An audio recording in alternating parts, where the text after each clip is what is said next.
So just last month, I finally passed the Cybersecurity Analyst CySA Plus exam from CompTIA. And it took me around 6 months to do so, which I'll talk about the reasons for that in a little bit, but don't let that scare you. If you're watching this video, if you follow the steps and the resources and the things that I mention here, and you set a reasonable study plan for yourself, I'm sure that you'll be able to pass in much less time and be able to achieve your certification. So as I was preparing for my certification attempt, there was a multitude of reasons, things going on in my life, why it ended up taking 6 months to pass, because this was a certification I had already been thinking about. Basically, as soon as I got my Security Plus, I knew it was kind of the next level in the CompTIA stack. But earlier this year, right as I decided to start prepping, my fiance and I actually went to Japan for a month. And that was when I actually started to start reading and start watching some of the courses and studying for the exam. And then we decided to come back to the States and then move across the country. So I was traveling and then I moved. And then I started a new job. So I was on the job search. And so all of that kind of took away from my time to be able to study for the exam. So now we're going to talk about how to set up a study plan for your learning and for your preparation for the exam. And if you don't want to take 6 months to pass the CySA Plus, which I'm sure that you don't, I highly recommend setting a realistic due date for yourself and then working back from there. And that's how you establish your study plan. You should try to set time blocks each week or each day to dedicate completely to studying for the exam. No scrolling TikTok, no scrolling YouTube Shorts.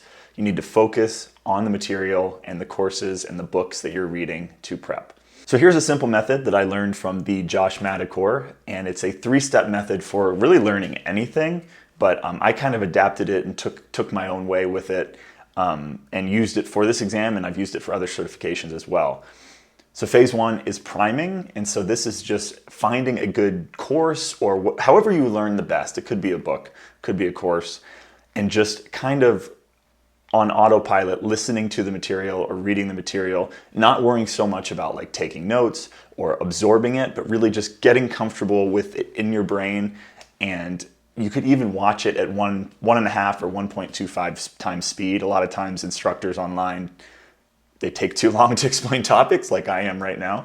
And I found that 1.25 is like the perfect sweet spot for my brain anyways. And another option is to listen to a podcast if you want. And a lot of like LinkedIn Learning, other platforms, they'll have a feature to just switch it to podcast mode. So you could, while you're on the train, while you're commuting to work or whatever it is, you could be listening to that material and just kind of getting it into your brain.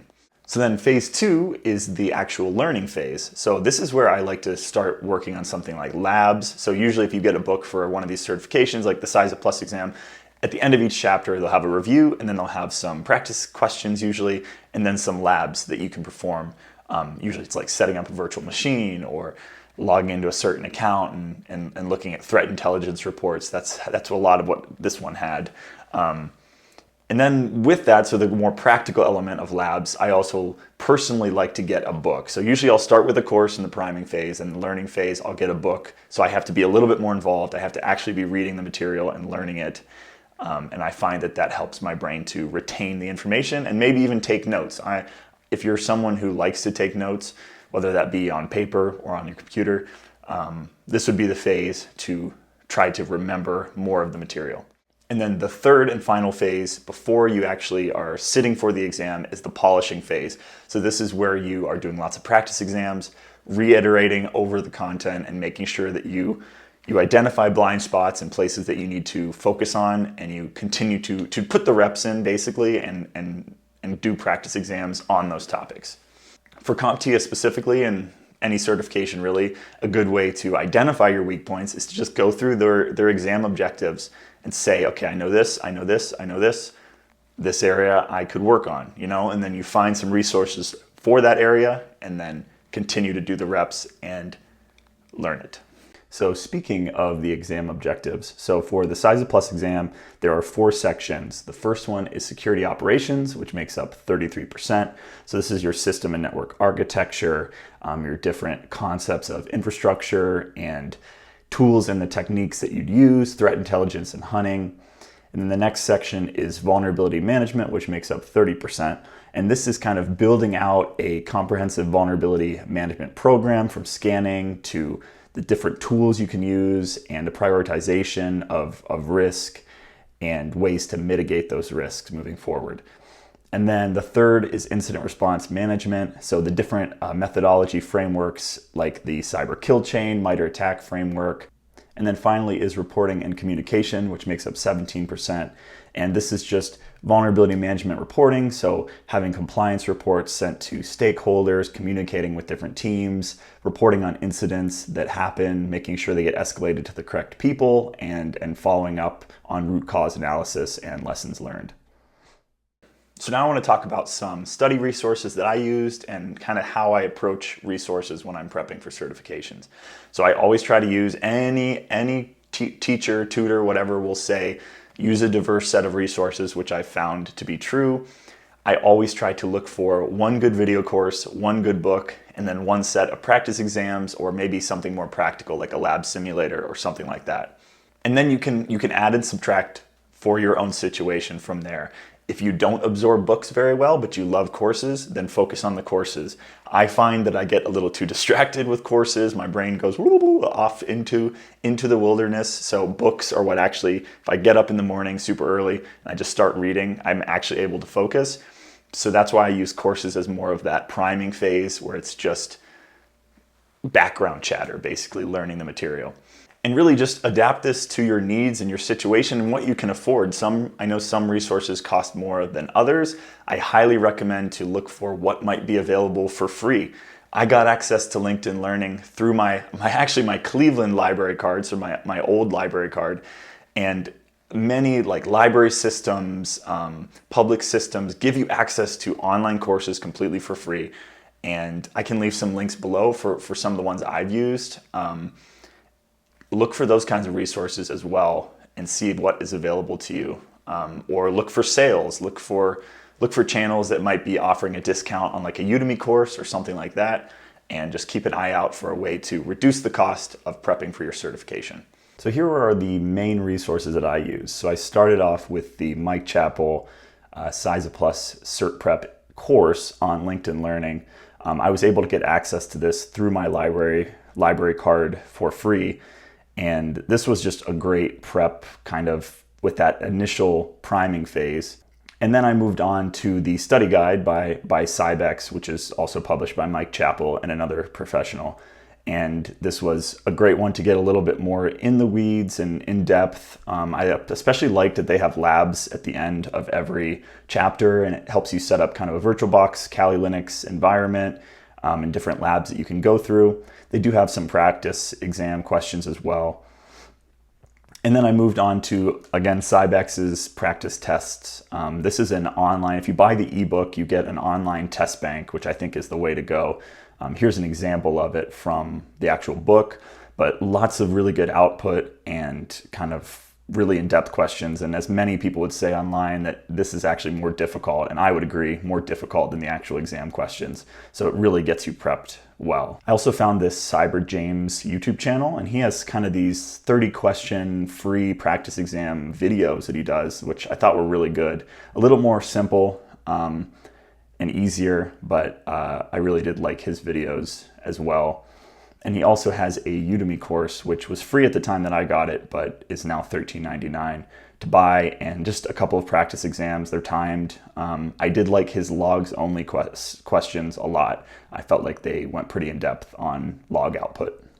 So here are my top tips to pass the exam. Once you've done all the work, you've done all the legwork, you're ready, you scheduled the exam, you're either doing it online with a proctor or you're going into an exam center.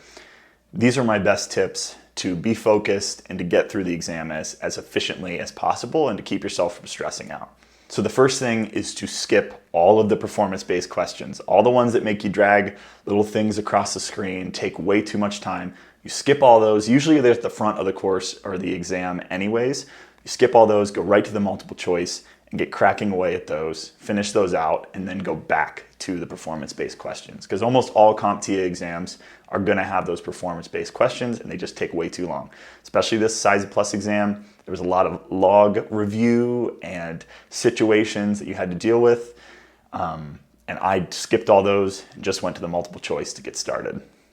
My second tip is to, while you're practicing and while you're learning the material, study logs and log output. I will provide a resource for really some of the best simulated practice exams I found on Udemy that had a lot of that log output, and I was able to learn the different things I was looking for. And that could be in multiple choice questions, or it could be in the performance-based questions, but you need to know how to interpret logs and what they're asking in each question. And then the third tip is to know the difference between different tools. So they're going to throw a lot of terms at you, a lot of different tools that could be used to achieve the same result, but you kind of have to look at the wording of the question and see what they're asking for. So if they're asking for something like a GUI, like a graphical user interface for network connections and routing and troubleshooting, that would be a Wireshark. Whereas if it's a command line, then that's going to be a NetStat and something like that. So making sure you're familiar with what the terms of the tools are and what they actually are able to do is really going to help in the exam. And then my bonus final tip is to buy the exam waiver that includes the free retake. I haven't done this in the past, but this is something I did for this one. And I couldn't believe how much it helped my anxiety, stress levels in terms of passing, because I knew that I had a free retake. I wasn't going to have to pay the next $400 for the same waiver if I didn't pass.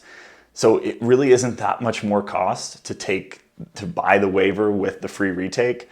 I think anyone should do that if you're able to. I think it was like $60 more, which I know is a lot, but it's worth it for the peace of mind of knowing that okay, you're going to get it on the first one, but if you don't, you're good. So investing the time and the energy in certifications, I think, is well worth your time. And you're investing in your skill set, in your education, in your viability as a candidate for a job potentially. And as some would say in the entrepreneurial space, obviously it's good to invest your money into the S&P 500, but you should also invest your time and potentially money into the S&Me 500, which sounds really cheesy, and it is, but I think it's kind of a good way to think of it, that you take some of your resources and put them towards your future, retirement, whatever it is, and then you take the more immediate resources you have and put them towards yourself and your development and your learning, and whether that's courses, books, whatever it is.